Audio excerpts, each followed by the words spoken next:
అన్నమయ్య జిల్లా రాజంపేట మండలం కొత్తబోయినపల్లిలోని మండపాలు జై గణేష్ గణపతి బప్పా మోర్య నినాదాలతో మార్మోగుతున్నాయి. భక్తులు ఉదయం సాయంత్రం మండపాలకు చేరుకొని స్వామివారిని దర్శించుకుంటున్నారు.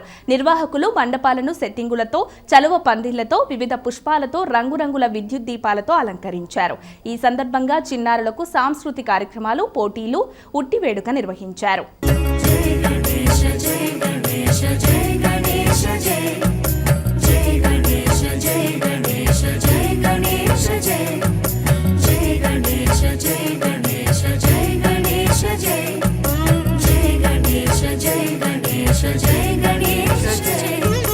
मूषिक वाहन गणेश मोदक हस्ता गणेश मूलाधार निवासा महिमल देवा एकदंता सुरेशा सर्वविघ्न विनाशा हेरंबाया हितेशा हितमुल नीवा